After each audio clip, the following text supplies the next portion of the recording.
52. 죄 없음과 구원. 죄 없음에 대한 주장.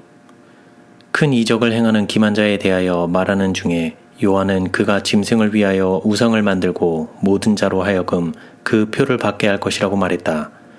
그대는 이 문제를 곰곰이 생각하지 않겠는가? 성경을 찾으라. 그리고 보라. 장래에 나타날 이적을 행할 세력이 있다. 그리고 그것은 사람들이 성화, 거룩함을 주장하며 자신들을 더 높이 높여서 스스로를 자랑할 때 나타날 것이다. 모세와 선지자들을 보라. 다니엘과 요셉과 엘리야를 보라. 이 사람들을 보라. 그리고 그들이 죄 없음을 주장한 문장이 한 곳이라도 있는지 내게 찾아보이라. 그리스도와 긴밀한 관계를 가지고 있는 자들은 그분의 순결하심과 뛰어나심을 보고 그분 앞에 부끄러운 얼굴로 엎드릴 것이다. 다니엘은 하나님께서 큰 재주와 지식을 주신 사람이었으며 그가 금식하였을 때는 천사가 그에게 와서 은총을 크게 받은 사람이라고 말하였다. 그는 천사 앞에 엎드러졌다. 그는 주여, 나는 당신께 매우 충성했습니다. 나는 당신께 영광을 돌리며 당신의 말씀과 이름을 옹호할 수 있는 모든 일을 했습니다. 주님, 당신은 내가 왕의 식탁에 앉았을 때 얼마나 충성스러웠으며 그들이 나를 사자굴에 던져 넣었을 때 어떻게 나의 완전함을 유지했는지 아십니다. 라고 말하지 않았다. 다니엘이 그렇게 하나님께 기도했는가? 아니다. 그는 기도하며 그의 죄를 자복하기를 주님, 들으시고 구원하소서. 우리가 당신의 말씀을 떠나 범죄하였나이다. 라고 말했다. 그리고 천사를 보았을 때 그는 그의 아름다운 빛이 변하여 썩은 듯 하였다고 말했다. 그는 천사의 얼굴을 볼 수가 없었으며 힘이 없었다. 힘이 완전히 빠졌다. 그래서 천사가 와서 그를 무릎까지 일으켰다. 그때에도 그는 그를 볼 수가 없었다. 그러자 천사가 사람의 모습으로 그에게로 나아왔다. 그때에야 그는 그를 볼 수 있었다. 오직 그리스도로부터 먼 자들이 죄 없음을 주장함. 왜 그렇게 많은 자들이 거룩함과 죄 없음을 주장하는가? 그것은 그들이 그리스도로부터 매우 멀리 떨어져 있기 때문이다. 나는 감히 결코 그런 것을 주장해 본 적이 없다. 14살 이후로 나는 주님의 뜻을 아는 대로 기꺼이 그것을 행하고자 했다. 그러나 그대는 내가 죄 없다고 말하는 것을 결코 들어보지 못했다. 거룩하고 높이 들리었으며 그 옷자락이 성전에 가득한 예수 그리스도의 사랑스러움과 고상한 품성을 본 사람들은 결코 그렇게 말하지 않을 것이다. 그러나 우리는 그렇게 말하는 자들을 더욱 많이 만나게 될 것이다. 사람이 아니라 하나님께서 그것을 선언하시게 함. 나는 하나님의 영광이 나타난 사람들은 누구든지 그대는 나는 거룩하다, 나는 성화되었다 라고 말하고 싶은 마음이 조금도 없을 것이다 라고 말하고 싶다. 나의 첫 번째 영광스러운 이상을 본 후에 나는 가장 밝은 빛도 식별할 수 없었다. 내 시력은 잃어버려진 것으로 생각되었으나 이 세상의 사물에 익숙해지자 다시 볼 수 있었다. 이것이 내가 그대에게 나는 거룩하다, 나는 성화되었다 라고 말하면서 자랑하지 말라고 말하는 이유이다. 이는 그대가 성경도 하나님의 능력도 알지 못한다는 확실한 증거이기 때문이다. 하나님으로 하여금 그분의 뜻대로 그분의 책에 그것을 기록하시게 할 것이요. 그대는 결코 그것을 말하지 말 것이다. 나는 결코 감히 나는 거룩하다, 나는 성화되었다고 말하지 않았다. 그러나 내가 하나님의 뜻이라고 생각하는 것은 무엇이나 나의 온 마음을 다하여 행하고자 노력했으며 내 영혼에 하나님의 달콤한 평화를 가진다.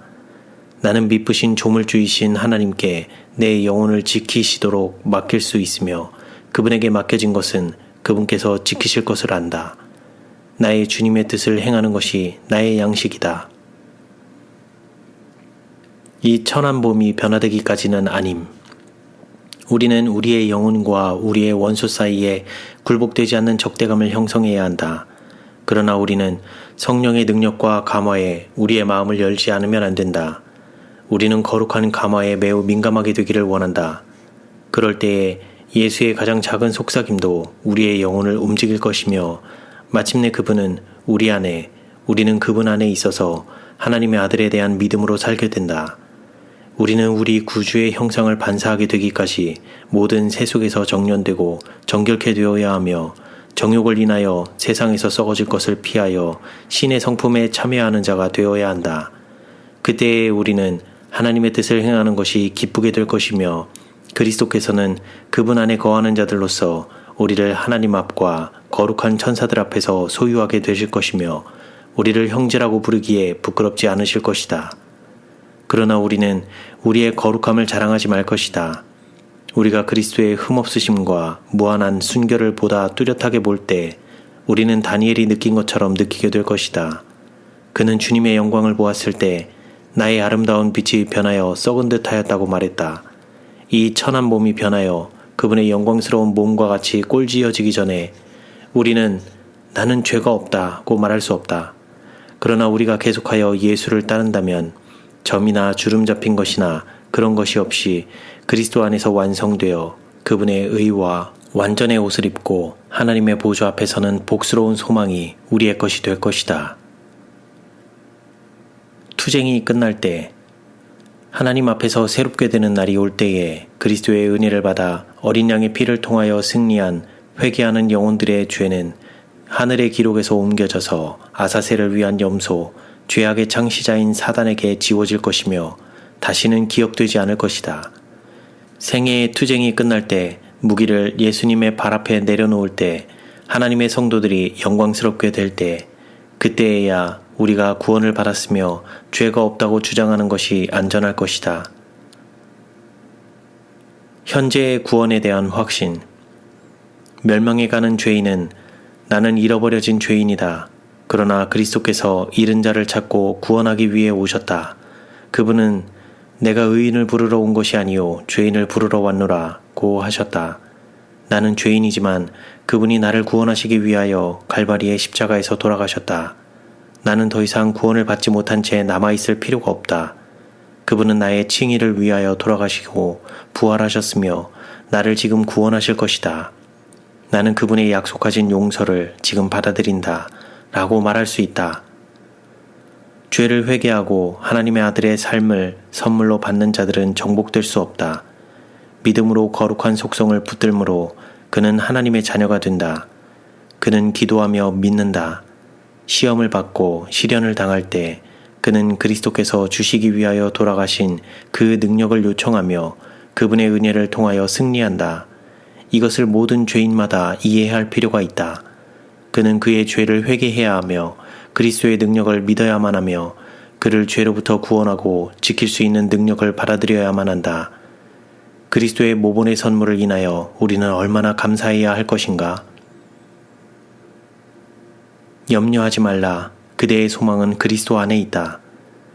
그리스도 안에 있는 생애는 안정한 생애이다. 광의적 기분은 없을지라도 계속적인 안정된 의뢰가 있어야 할 것이다. 그대들의 소망은 그대들 자신에게 있지 아니하고 그리스도께 있다. 그대들의 연약함을 그분의 힘과 연합하고 그대들의 어리석음을 그분의 지혜와 연합하고 그대들의 의지의 박약함을 그분의 견인불발과 연합할 것이다. 우리는 우리 자신을 중심 삼지 말고 또는 구원을 얻을까 못 얻을까에 대하여 걱정과 염려를 하지 말 것이다. 이러한 염려는 사람을 우리 힘의 근원이 되시는 자에게서 떠나게 하는 것이다. 그대의 영혼을 하나님의 보호에 맡기고 그를 신뢰하라. 예수에 대하여 이야기하고 생각하자. 그 안에서 자신을 잊어버리라. 모든 의욕을 버리고 공포심을 없이 하여 버리라. 사도 바울과 같이 그런즉 이제는 내가 산 것이 아니오 오직 내 안에 그리스도께서 사신 것이라. 이제 내가 육체 가운데 사는 것은 나를 사랑하사 나를 위하여 자기 몸을 버리신 하나님의 아들을 믿는 믿음 안에서 사는 것이라 고 말하라. 하나님을 의지하라. 그는 그대가 맡긴 것을 능히 보호하실 수 있다. 그대가 자신을 그의 손에 맡기면 그는 그대로 하여금 사랑하신 자로 말미암아 이기고도 남음이 있게 하시리라.